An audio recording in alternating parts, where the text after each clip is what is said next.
Hey guys, this is Jonathan from Fitness for Freedom. Today I'm going to show you a few different exercises that you can do to help strengthen your glute muscles. So these are your bum cheeks. So a lot of people have inactive glute muscles, which can sometimes lead to back pain, but also we find in the people that we work with that runners, especially long distance recreational runners, the types of people that tend to do 10Ks or half marathons, tend to actually have weak glutes and they have inhibited glutes, which means they don't fire very well, which often leads to injury. So a good way to prevent yourself from becoming injured as a runner is to actually do a strength training program that focuses on targeting your glutes. So a lot of times when people think glute exercises, they think lunges or they think squats, but there are some easier ways to strengthen your glute, especially when they're underdeveloped. So you want to get them firing first initially. So the first exercise that we actually recommend people do, it's not the first exercise, but it's a very common exercise that we'll have people do, is to take a band, attach it to something that's very firm, stand on one foot, okay?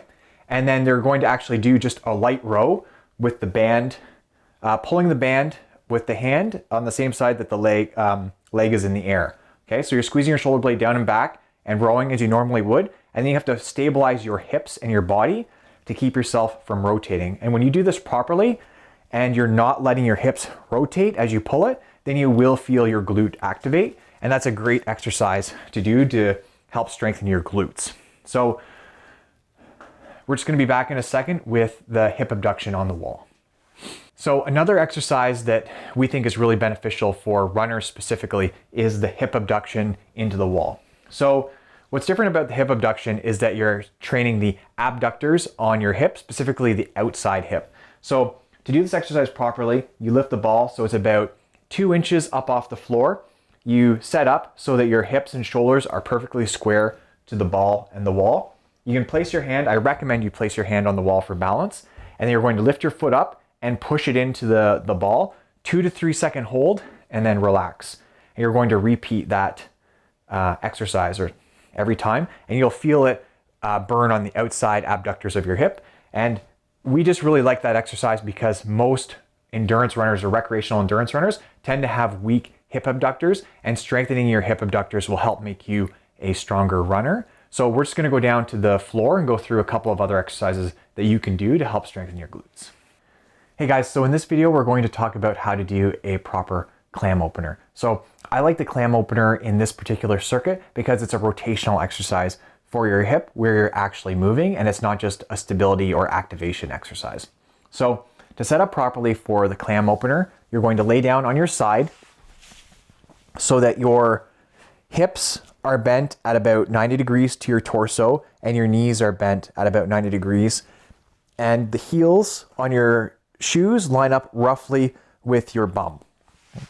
So what you're going to do is what a lot of people do is they lift up their knee, and as they lift up their knee, they let their hips roll back like this, even without realizing it. So in order to get the most out of this workout and to do it properly, you need to be thinking about rolling your hips forward from the top and not letting them actually rotate. So every time you lift up your knee, you're thinking about rolling your hip forward, and you will notice a huge difference in the difficulty of the exercise, and you'll feel a lot more of that burning sensation right in your hip and glute, which is the most important to get the most out of the exercise. So if you can do it properly and you can do 15 without too much trouble or with relative ease, then you can take your hand and you can place your hand on your knee and push your hand down as you lift up. And that'll give you a little bit of resistance. Or if you want to, you can use a little weight and rest the weight on your thigh, or get one of those mini bands that you'll see in the next video. Just put it around your knees, and that can offer you good resistance as well. So I'm just going to get set up for a glute bridge and show you how to do the glute bridge properly.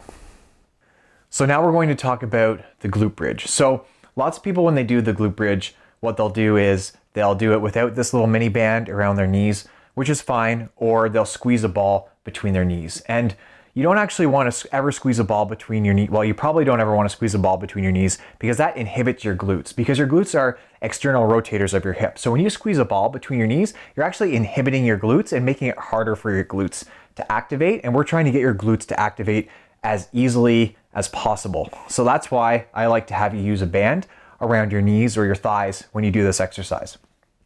So to set up properly, your feet should be about hip width apart, okay? And you should always try to keep your knees in line with your hips and your heels, so you never have to, so you're not actually having your knees in together and they're not way out wider. We want to try to keep you as symmetrical as possible and in line. So to do this exercise properly, when you have the band on, you just focus on squeezing your glutes, and you might notice right away that it's actually a lot harder on your glutes and that it's a lot easier for you to use your glutes because you have to use them to resist the band from bringing your knees together. So you just squeeze your glutes and push your hips up, and that's it. It's a really easy exercise to do.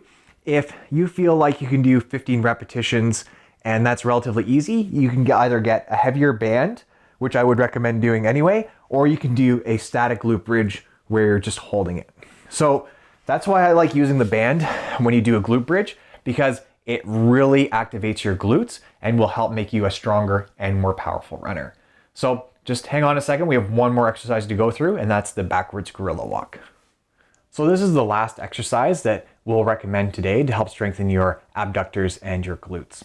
So it's called the backwards gorilla walk, and I like it a lot because it really makes your glutes burn, and you can tell when you're doing it properly because your glutes will be screaming by the end of it. So the whole object of the exercise is to keep your hips as stable as possible. So you don't want to lean from side to side as you do it, and you don't want to let your hips rotate around at all. So that's what makes this exercise really difficult. So you take a mini band like I have between my ankles. You can get one of these mini bands at a sporting goods store, or you can order it online on eBay or Amazon or any large retailer like that.